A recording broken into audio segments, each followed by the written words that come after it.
ஊடகத்துறை சார்ந்த நண்பர்களான உங்கள் மூலமா நான் முதல்ல கூறிக்கொள்ள விரும்புகிறது, இந்த மாபெரும் வெற்றிக்கு காரணமான அன்பார்ந்த தமிழ்நாட்டு மக்களுக்கு, அதேபோல் தலைவர் கலைஞர் அவர்களின் உயிரினும் உயிரான உடன்பிறப்புகளுக்கு கோடானத்தோடு நன்றி நான் தெரிவிச்சுக்க விரும்புகிறேன். பாசிசத்தை வீழ்த்தி இந்தியாவை காப்போம் என்ற முழக்கத்தோட பரப்புர பயணத்தை செஞ்ச திமுக தலைமையிலான இந்தியா கூட்டணி கட்சி தலைவர்களுக்கும், நிர்வாகிகளுக்கும், செயல் வீரர்களுக்கும், தொண்டர்களுக்கும் என்னோட நெஞ்சார்ந்த நன்றியை முதல்ல நான் தெரிவிச்சுக்க விரும்புகிறேன்.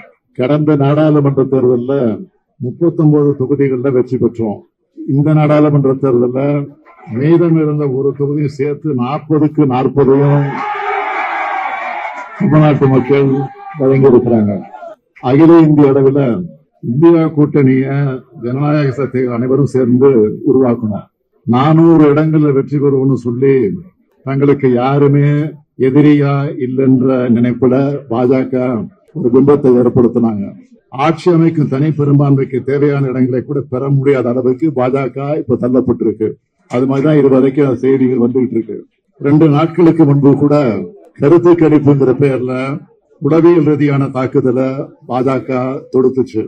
ஆனா இந்த தேர்தல் முடிவுங்கிறது அரசியல் சாசனத்தை மாத்திடலாம், வெறுப்பு பரப்புரைகளால மக்களை பிளவுபடுத்தலாம்னு நினைச்ச பாஜகவுக்கு எதிரான மக்களோட தீர்ப்பு இதுதான் எங்க கூட்டணியுடைய வெற்றி. பாஜகவோட பணபலம், அதிகார துஷ்பிரயோகம், ஊடக பரப்புரை எல்லாத்தையும் உடைச்செறிஞ்சு பெற்றிருக்கக்கூடிய இந்த வெற்றி மகத்தான வெற்றியாக, வரலாற்று சிறப்புமிக்க வெற்றியாக அமைந்திருக்கிறது.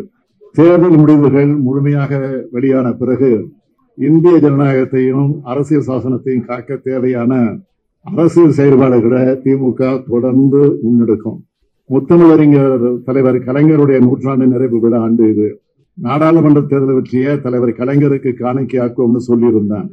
இந்தியாவிலேயே 75 ஆண்டு கால கடந்த ஒரு மாநில கட்சியான திமுகவோட இந்த தேர்தல் வெற்றிய, இந்த இயக்கத்தை 50 ஆண்டு காலம் கட்டி காத்து இயக்கிய தலைவர் கலைஞர்களுக்கு நான் இதை காணிக்கையாக்குகிறேன்.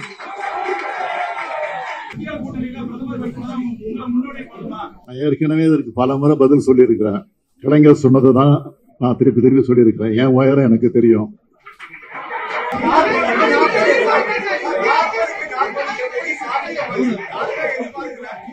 நாங்க எதிர்பார்த்தோம். ஆனா மோடியினுடைய எதிர்ப்பால இந்தியாவில பல்வேறு மாநிலங்களும் இருக்கு.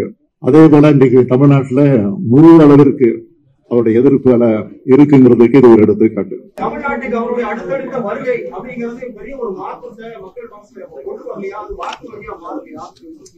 ஏற்கனவே அவர் ஒடிசால போய் என்ன பேசினாரு, தமிழை பத்தி பல இடங்கள்ல திருக்குறளை பாராட்டி பேசியிருக்கிறாரு, அடையாளம் காட்டி பேசியிருக்கிறாரு. அதெல்லாம் மக்களை ஏமாத்துறதுக்காக பேசப்பட்ட பேச்சுக்கள்.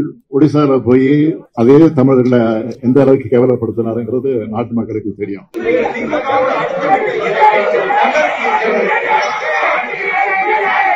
நாளைய தினம் இந்தியா கூட்டணி கட்சியினுடைய கூட்டணி கட்சி தலைவர்கள் எல்லாம் டெல்லியில கூட இருக்கிறாங்க. நானும் அந்த கூட்டத்துக்கு போறேன். அதுல கலந்து பேசி முடிவு